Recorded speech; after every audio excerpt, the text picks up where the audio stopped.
Sony Abhilash. ഭക്ഷണശാലയിലേക്ക് എല്ലാവർക്കും സ്വാഗതം. ഇന്ന് നമുക്ക് ചീര വളരെ ടേസ്റ്റി ആയിട്ട് ഒട്ടും കുഴഞ്ഞു പോകാതെ എങ്ങനെ തയ്യാറാക്കാമെന്ന് നോക്കാം. അപ്പോൾ ചീര ആദ്യം വാങ്ങുമ്പോൾ തന്നെ അല്ലെങ്കിൽ അത് മുറിച്ചെടുക്കുമ്പോൾ തന്നെ നല്ല മൂത്ത ചീര നോക്കി വാങ്ങാൻ നോക്കണം കേട്ടോ. വളരെ പിഞ്ചായിട്ടുള്ള ചീരയാണ് എടുക്കുന്നതെങ്കിൽ പെട്ടെന്ന് തന്നെ കുഴഞ്ഞു പോകും, അധികം ടേസ്റ്റ് ഉണ്ടാവില്ല. അപ്പോൾ ചീര വാങ്ങുമ്പോൾ അതിൻ്റെ തണ്ട് നല്ല ഉറപ്പുള്ള തണ്ടാണെന്നുണ്ടെങ്കിൽ നല്ല മൂത്ത ചീരയായിരിക്കും, നല്ല ടേസ്റ്റ് ഉണ്ടാവും. അതൊന്ന് ശ്രദ്ധിക്കുക, വാങ്ങുമ്പോൾ തന്നെ ശ്രദ്ധിക്കുക. പിന്നെ ചീര അരിഞ്ഞെടുക്കുന്നതിന് കുറച്ച് മുന്നേ തന്നെ നന്നായി കഴുകി ക്ലീനാക്കി അതിൻ്റെ വെള്ളമെല്ലാം വാർന്നു പോയതിന് ശേഷം മാത്രം അരിഞ്ഞെടുക്കുക. വെള്ളത്തോടു കൂടി അത് അരിഞ്ഞെടുത്ത് കഴിഞ്ഞാൽ പെട്ടെന്ന് തന്നെ അത് കുഴഞ്ഞു പോകും. ഞാൻ നന്നായിട്ട് കഴുകി ഇതുപോലെ വെള്ളമെല്ലാം വാർന്ന് പോകാനായി നേരത്തെ തന്നെ മാറ്റി വച്ചിട്ടുണ്ട്.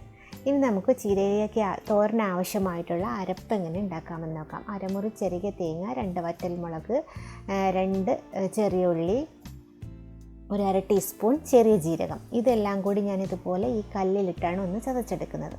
മിക്സിയിലാണ് എടുക്കുന്നതെങ്കിൽ അരഞ്ഞു പോകരുത്, അത് പ്രത്യേകം ശ്രദ്ധിക്കണം. അപ്പോൾ ഇതിലേക്ക് ഒരു പാൻ അടുപ്പിലേക്ക് വെച്ചു. പാൻ നന്നായി ചൂടായി വന്നപ്പോഴേക്ക് അതിലേക്ക് ഞാൻ 1/2 ടീസ്പൂൺ വെളിച്ചെണ്ണ ഒഴിച്ചു. അതിലേക്ക് ഒരല്പം കടുക് കൂടി ഇട്ടുകൊടുത്തു. വെളിച്ചെണ്ണ നന്നായി ചൂടായതിന് ശേഷം വേണം കടുകിടാൻ. കടുകെല്ലാം നന്നായിട്ട് പൊട്ടിയതിന് ശേഷമേ നമുക്ക് വറ്റൽമുളകും ബാക്കിയുള്ള സാധനങ്ങളൊക്കെ ചേർക്കാൻ പാടുള്ളൂ. ഇനി ഇതിലേക്ക് ഞാൻ ചേർക്കുന്നത് 1 ടീസ്പൂൺ അരിയാണ്. അരി വെച്ചാൽ നമ്മൾ ചോറുണ്ടാക്കാനൊക്കെ ഉപയോഗിക്കുന്ന മുട്ട റൈസ്. അത് ഞാൻ നന്നായിട്ട് കഴുകി ക്ലീനാക്കി ഒരു ടിന്നിലിട്ട് അടച്ച് വെച്ചിട്ടുണ്ട്, ഇതുപോലുള്ള ആവശ്യങ്ങൾക്കായിട്ട് എടുക്കുന്നതിന്. കഴുകി നന്നായിട്ട് ഉണക്കിയതിന് ശേഷം അടച്ച് വെക്കണം കേട്ടോ. അപ്പോൾ ഇത് നല്ല ചൂടായ ഈ വെളിച്ചെണ്ണയിലേക്ക് ഇട്ടെടുക്കുമ്പോൾ ഈ അരിയെല്ലാം നല്ല പോലെ മൊരിഞ്ഞ് വരും കണ്ടോ. ഇത് നമ്മുടെ ചീര തോരന് നല്ലൊരു ടേസ്റ്റും നല്ലൊരു ഫ്ലേവറും തരും. അരിയെല്ലാം നന്നായിട്ട് മൊരിഞ്ഞതിന് ശേഷം നമുക്ക് ഇതിലേക്ക് ഒരു 2 വറ്റൽമുളക് കൂടി മുറിച്ചിട്ടെടുക്കാം. ഇതെല്ലാം കൂടെ ഒന്ന് മൊരിഞ്ഞ് വരട്ടെ. തീ ഒന്ന് കുറച്ച് വെച്ചിട്ട് ലോ ഫ്ലെയിമിൽ വെച്ചിട്ട് വേണം ഇത് ചെയ്യാൻ കേട്ടോ, അല്ലെങ്കിൽ പെട്ടെന്ന് കരിഞ്ഞു പോകും. ഇതിലേക്ക് ഒരു മുറി സവോള പൊടിയായിട്ട് അരിഞ്ഞത്, ഒരു 3 പച്ചമുളക് കീറിയത്, ഇത് രണ്ടും കൂടി ഞാൻ ഇട്ടുകൊടുത്തു. ഈ സവോള ഒന്ന് പെട്ടെന്ന് കുക്കായി കിട്ടുന്നതിനായി നമുക്കിതിലേക്ക് കുറച്ച് ഉപ്പ് ചേർത്ത് കൊടുക്കാം. ഒരല്പം ഉപ്പിട്ട് സവോള ഒന്ന് വഴറ്റുമ്പോൾ പെട്ടെന്ന് തന്നെ വെന്ത് കിട്ടും. സവോള നന്നായിട്ടൊന്ന് മൊരിഞ്ഞതിന് ശേഷം വേണം നമുക്ക് ചീര ഇതിലേക്ക് ആഡ് ചെയ്യാൻ. സവാള നന്നായിട്ട് മൊരിഞ്ഞ് വരട്ടെ. സവാള അല്ല പച്ച പോലെ കിടന്നു കഴിഞ്ഞാൽ ചീര പെട്ടെന്ന് അങ്ങ് കുക്കായി പോവുകയും ചെയ്യും, ഇടയ്ക്ക് ഈ ഉള്ളി ഇങ്ങനെ കടിക്കുകയും ചെയ്യും.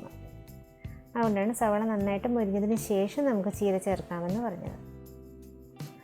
അപ്പോൾ ചീര അരിഞ്ഞെടുക്കുമ്പോൾ അതിൻ്റെ തണ്ട് വളരെ ചെറുതായിട്ടും, നല്ല മൂത്ത ചീരയുടെ ആണെങ്കിൽ കേട്ടോ, തണ്ട് നല്ല ചെറുതായിട്ടും ഇല ഒരല്പം വലുതായിട്ട് ഒരു മീഡിയം സൈസിലും വേണം അരിഞ്ഞെടുക്കാൻ. അപ്പോൾ ചീര തോരനൊട്ടും തന്നെ കുഴഞ്ഞു പോകാതെ നമുക്ക് ഉണ്ടാക്കിയെടുക്കാൻ പറ്റും.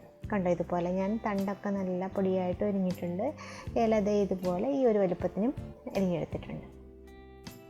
ഇതും കൂടി നമുക്കിതിലേക്ക് ചേർത്ത് കൊടുക്കാം. സവാള നന്നായിട്ട് മൊരിഞ്ഞു വന്നതിന് ശേഷമാണ് ഈ അരിഞ്ഞു വെച്ചിട്ടുള്ള ചീര ഞാനിതിലേക്ക് ഇട്ടുകൊടുത്തത്. ഇതിലേക്ക് ഇനി ഒരല്പം ഉപ്പും മഞ്ഞൾപ്പൊടിയും ചേർത്താണ് ഇലക്കറികൾ എപ്പോഴും ഞാൻ കുക്ക് ചെയ്യാറ്. ചീര കണ്ടോ, ചീരയുടെ ഇലയിൽ ഒട്ടും തന്നെ വെള്ളം ഒന്നും അവശേഷിക്കുന്നില്ല, നന്നായിട്ട് വാർന്നു പോയതിന് ശേഷമാണ് ഞാൻ അരിഞ്ഞെടുത്തിട്ടുള്ളത്. അപ്പോൾ ഒരിച്ചിരി ഉപ്പിട്ട് 1/2 ടീസ്പൂൺ മഞ്ഞൾപ്പൊടി ഇട്ട് നന്നായിട്ടങ്ങ് മിക്സ് ചെയ്യാം, നന്നായിട്ടങ്ങ് ഇളക്കാം. ഇനി ചീര ഇട്ടതിന് ശേഷം അടുപ്പിലെ തീ ഒന്ന് കൂട്ടി വയ്ക്കണം. മീഡിയം ടു ഹൈ ഫ്ലെയിമിൽ വേണം കുക്ക് ചെയ്യാൻ. ലോ ഫ്ലെയിമിൽ ചീര വേവിക്കാൻ നിന്ന് കഴിഞ്ഞാൽ ഇതിനകത്ത് നിന്ന് ഇങ്ങനെ വെള്ളം ഇറങ്ങി വരും, ഒരുപാടങ്ങ് വെന്ത് കുഴഞ്ഞു പോകും, ചീരയ്ക്ക് ഒരു ടേസ്റ്റും ഉണ്ടാവില്ല. ഇതുപോലെ നന്നായിട്ടങ്ങ് മിക്സ് ചെയ്തെടുക്കാം, പെട്ടെന്ന് തന്നെ വേഗം. നന്നായിട്ടങ്ങ് ഇളക്കി യോജിപ്പിച്ചെടുക്കണം.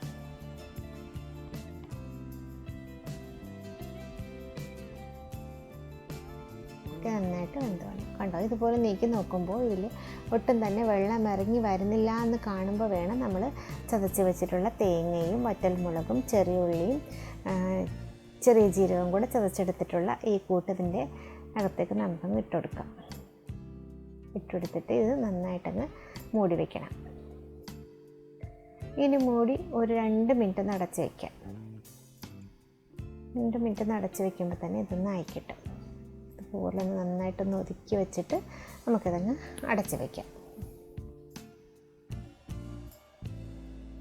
2 മിനിറ്റ് കഴിഞ്ഞ് ഇത് നമുക്ക് എടുത്ത് നോക്കിയിട്ട് നന്നായിട്ടങ്ങ് ഇളക്കി യോജിപ്പിച്ച് കൊടുക്കണം. കണ്ടോ, ഇത് നന്നായിട്ടിങ്ങനെ ഇളക്കി ചേർക്കുമ്പോൾ തന്നെ നമ്മുടെ ചീരത്തോരന് നല്ലൊരു മണവും ഒക്കെ ഇങ്ങനെ വരുന്നുണ്ടാവും. ഇത്രേ ഉള്ളൂ.